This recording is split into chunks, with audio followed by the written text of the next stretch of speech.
இன்னைக்கு நம்ம சேனல்ல என்ன பார்க்க போறோம்னா சூப்பரான இன்ட்ரெஸ்டிங்கான ஒரு டிஃபன் ரெசிபி தாங்க பார்க்க போறோம். பொட்டுக்கடலை, அவல், ரவை இதெல்லாம் வச்சு சூப்பரான டேஸ்ட்ல ஒரு அடை ரெசிபி பார்க்கலாம். பயங்கர டேஸ்டா இருக்கும். இந்த மாவெல்லாம் ரெடி பண்ணினீங்க அப்படின்னா கட்டாயமா நிறைய ரெடி பண்ணி வச்சுக்கோங்க. ஏன்னா பசங்க வந்து 1 சாப்பிட்ற இடத்துல 3 சாப்பிடுவாங்க. அந்த அளவுக்கு டேஸ்டா இருக்கும். அதே போல இது வந்து நீங்க மார்னிங் பிரேக்ஃபாஸ்டா கொடுக்கலாம், நைட்ல வந்து டின்னராகவும் கொடுக்கலாம், ஸ்நாக்காக கூட கொடுக்கலாம். ரொம்ப ஹெல்த்தியான ஒரு டிஃபன் இது. கண்டிப்பாக மிஸ் பண்ணிடாமல் உங்கள் வீட்டில் ட்ரை பண்ணி பாருங்கள். அவ்வளோ டேஸ்டியாக இருக்கும். இது வந்து சின்ன பசங்க பெரியவங்க எல்லாருமே சாப்பிட்லாம். இது வந்து அவ்வளோ சத்துக்கள் நிறைஞ்சிருக்கு. மிஸ் பண்ணிடாதீங்க. இப்போ வாங்க இந்த டிஃபன் ரெசிபியை எப்படி செய்கிறதுன்னு பார்க்கலாம். அதுக்கு முன்னாடி நம்ம சேனலை இப்போ தான் ஃபஸ்ட் டைம் பார்க்குறீங்க அப்படின்னா மறக்காமல் சப்ஸ்கிரைப் பண்ணி வச்சுக்கோங்க. இது போல் தினம் டிஃபன் ரெசிபிஸ் நான் அப்லோட் பண்ணிக்கிட்டே இருப்பேன். இப்போ ஃபஸ்ட்டு நம்ம சட்னி ரெடி பண்ணிக்கலாம். சட்னி ரெடி பண்ணுறதுக்கு 3 தக்காளி எடுத்திருக்கேன். தக்காளி வந்து நல்ல பழமாக எடுத்துக்கோங்க. மிக்சி ஜாரில் தக்காளி சேர்த்ததுக்கப்புறம் ஒரு 25 பூண்டு பல் எடுத்துக்கோங்க.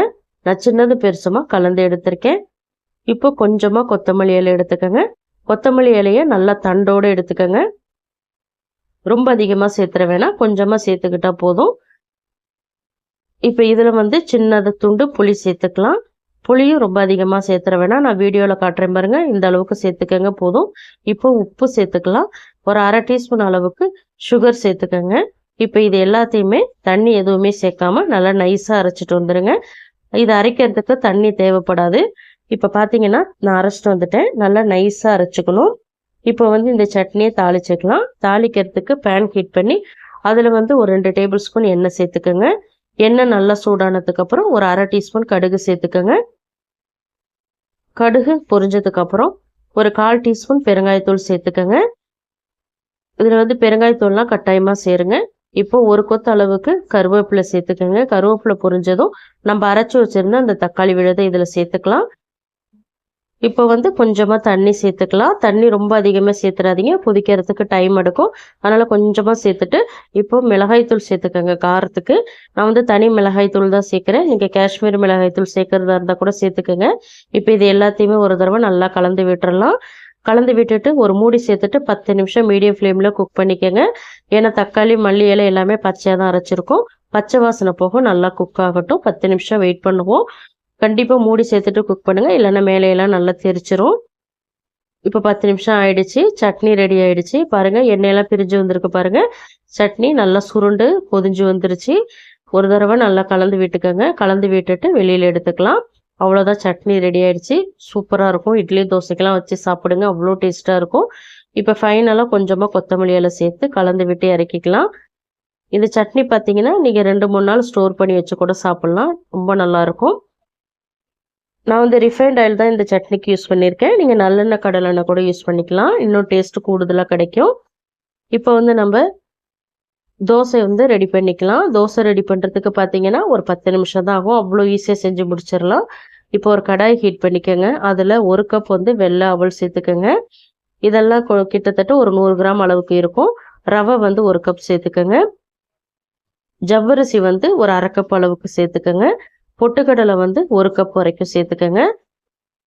இப்போ இதுக்கப்புறம் ஒரு 2 கொத்து அளவுக்கு கருவேப்பிலை சேர்த்துக்கோங்க. சேர்த்ததுக்கப்புறம் மீடியம் ஃப்ளேமில் வச்சுட்டு இது எல்லாத்தையுமே ஒரு 3லேருந்து 4 நிமிஷத்துக்கு நல்லா ஃப்ரை பண்ணிக்கணும். அதாவது கலர் மாறிடக்கூடாது. கலர் மாறாமல் நல்லா மீடியம் அல்லது லோ ஃப்ளேமில் மாற்றி மாற்றி வச்சுட்டு ஒரு 4 நிமிஷத்துக்கு நல்லா வறுத்து விட்டுக்கோங்க. நல்லா வறுபட்டதுக்கப்புறம் ஒரு வாசனை வரும். அந்த வாசனையும் உங்களுக்கு காட்டி கொடுக்கும் இது நல்லா வறுபட்டுருச்சு அப்படின்னு. கருவேப்பிலை, அந்த பொட்டுக்கடலை, அதோட வாசனையெல்லாம் ஒரு மாதிரி டிஃப்ரெண்ட்டாக இருக்கும். ரொம்ப சூப்பராக இருக்கும். அந்த ஸ்டேஜில் பார்த்தீங்கன்னா நீங்கள் ஸ்டவ்வை ஆஃப் பண்ணிடலாம். இப்போது நல்லா வறுபட்டுருச்சு. நான் ஸ்டவ்வை ஆஃப் பண்ணிட்டேன். ஆஃப் பண்ணினதுக்கப்புறம் கடைசியாக 1/2 டீஸ்பூன் அளவுக்கு சீரகம் சேர்த்துக்குங்க. சீரகத்தை வறுக்க வேணாம். இந்த சூட்டுலேயே வந்து ஒரு 10-20 செகண்டுக்கு நல்லா வதக்கி விட்டுக்கோங்க. சீரகம் சேர்த்ததுக்கப்புறம் பயங்கர வாசனையாக இருக்கும். இதில் வந்து நீங்கள் ஒரு 4-5 மிளகு கூட சேர்த்துக்கலாம். நான் சேர்க்கலை. இப்போது அந்த எல்லாத்தையுமே ஆற வச்சுட்டு ஒரு மிக்சி ஜாருக்கு மாற்றிட்டு நல்லா பவுட்ரு பண்ணிட்டு வந்துடுங்க. பவுட்ரு வந்து ஒன்றும் பாதியமாக தான் அரைக்கணும். ரொம்ப நைஸாக அரைச்சிடக்கூடாது. கொஞ்சம் கொரகொரப்பாக அரைச்சி பவுலுக்கு மாற்றிக்கங்க. ஒரு டிப்ஸ் ஒன்று சொல்கிறேன், ஃபாலோ பண்ணிக்கோங்க.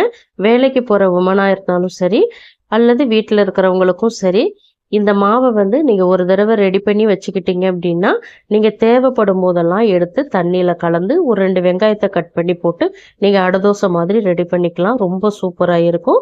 ஸ்டோர் பண்ணும்போது கொஞ்சம் கேர்ஃபுல்லாக ஸ்டோர் பண்ணணும். நல்லா ட்ரையான பாட்டிலில் தான் நீங்கள் ஸ்டோர் பண்ணணும். அதே போல் ஈரம் படக்கூடாது. நீங்கள் திருப்பி திருப்பி யூஸ் பண்ணுறீங்க அப்படின்னா நல்லா சுத்தமான ஒரு ஸ்பூனில் தான் நீங்கள் வந்து இதை வந்து எடுக்கணும். நல்லா ட்ரையான ஸ்பூனில் தான் நீங்கள் யூஸ் பண்ணணும். அதே போல் நல்ல காத்தோட்டமான பகுதியில் வச்சுக்கோங்க. அப்படி இல்லைன்னா ஃப்ரிட்ஜில் வச்சுக்கோங்க. வச்சுட்டு நீங்கள் தேவைப்படும் போதெல்லாம் கொஞ்சமாக எடுத்து நீங்கள் யூஸ் பண்ணிக்கலாம். ரொம்ப அருமையாக இருக்கும். முடிஞ்சால் ஃபாலோ பண்ணிக்கோங்க. இப்போது இந்த மாவில் கொஞ்சம் கொஞ்சமாக தண்ணி சேர்த்துட்டு நல்லா கலந்து விட்டுக்குங்க.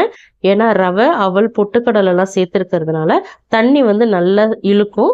அதனால் கொஞ்சம் கொஞ்சமாக சேர்த்துட்டு நல்லா கலந்து விட்டுக்கணும். எடுத்ததுமே நிறைய சேர்த்துறாதீங்க. இப்போ பாருங்க, நான் கொஞ்சம் கொஞ்சமாக தான் சேர்த்து மிக்ஸ் பண்ணுறேன். அதே போல் கட்டி இல்லாமல் உங்களுக்கு மிக்ஸ் பண்ணணும் அப்படின்னா கொஞ்சம் கொஞ்சமாக தண்ணி சேர்த்துட்டு பொறுமையாக மிக்ஸ் பண்ணிக்கோங்க. இப்போ நான் நல்லா கலந்துட்டேன். இந்த பக்குவத்துக்கு நீங்களும் மிக்ஸ் பண்ணிக்கோங்க. மாவு எந்த அளவுக்கு லூஸாக இருக்குது பாருங்கள். இந்த ஸ்டேஜ் வரைக்கும் மிக்ஸ் பண்ணிக்கோங்க. இது இப்போ ஒரு 5 நிமிஷத்துக்கு அப்படியே ஊறட்டும். இப்போ அதே மிக்ஸி ஜாரில் 1 கப் வந்து மீல் மேக்கரை நல்லா வேக வச்சுட்டு தண்ணியை நல்லா வடிகட்டிட்டு 2-3 தடவை நார்மல் வாட்டரில் கழுவிட்டு தண்ணியை நல்லா பிழிஞ்சிட்டு அதுக்கப்புறம் நான் மிக்ஸி ஜாரில் சேர்த்து வச்சுருக்கேன். இதில் சின்ன துண்டு இஞ்சி சேர்த்துட்டு இதை கொரப்பாக அரைச்சி எடுத்துகிட்டு வந்துடுங்க. இப்போ பாருங்கள், நான் அரைச்சிட்டு வந்துட்டேன். தண்ணி கொஞ்சம் கூட இல்லாமல் நல்லா பிழிஞ்சிட்டு அரைச்சிக்கோங்க. இப்போது மாவு நம்ம ஊற வச்சுருந்தோம் பார்த்தீங்களா, அது நல்லா ஊறி வந்திருக்கு. அங்கே பாருங்கள் எவ்வளோ திக்காக இருக்குது பாருங்கள்.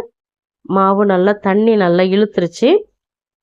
இப்போது கரண்டி எடுத்துட்டு நம்ம அரைச்சி வச்சுருந்த அந்த மீல் மேக்கரை இதில் சேர்த்துக்கலாம். இதுக்கப்புறம் நம்ம வந்து கரண்டி யூஸ் பண்ண வேணாம். கையிலேயே நம்ம எல்லாத்தையும் மிக்ஸ் பண்ணிக்கலாம். மீல் மேக்கர் சேர்த்ததுக்கப்புறம் ஒரே ஒரு பொடியாக நறுக்குனா பச்சை மிளகாய் சேர்த்துக்கோங்க.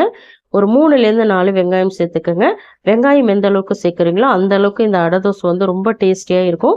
அதே போல் பெரிய வெங்காயத்துக்கு பதிலாக நீங்கள் சின்ன வெங்காயம் மிக்ஸ் பண்ணிங்கன்னா இன்னும் சூப்பராக இருக்கும்.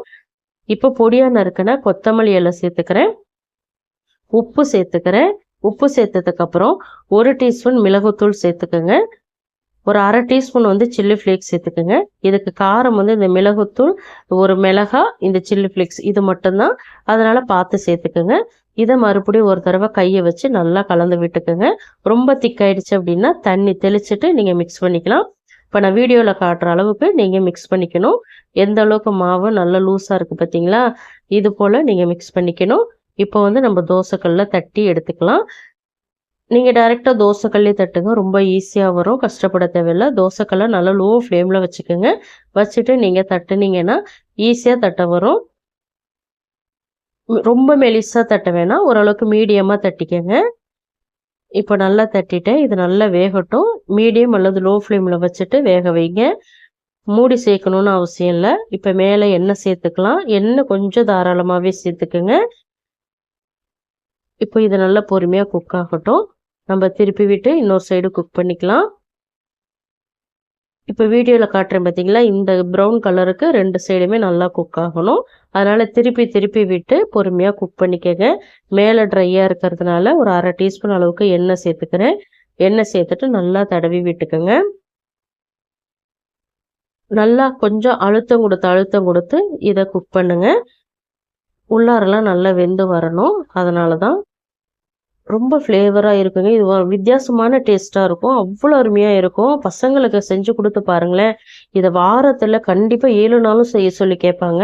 அவ்வளோ டேஸ்டியாக இருக்கும். இப்போ 2 சைடுமே நல்ல கோல்டன் கலரில் வந்துருச்சு. வெளியில் எடுத்துக்கலாம். நல்ல வெளியில் கிறிஸ்பியாக இருக்கும், உள்ளே சாஃப்டாக இருக்கும். ரொம்ப சூப்பராக இருக்கும். இப்போ நான் பிளேட்டுக்கு மாற்றிக்கிறேன். இந்த அடை தோசைக்கு பார்த்தீங்கன்னா தேங்காய் சட்னி, தக்காளி சட்னி, க்ரீன் சட்னி, அப்படி இல்லைன்னா கெச்சப் சாஸ் எல்லாமே சூப்பராக இருக்கும்.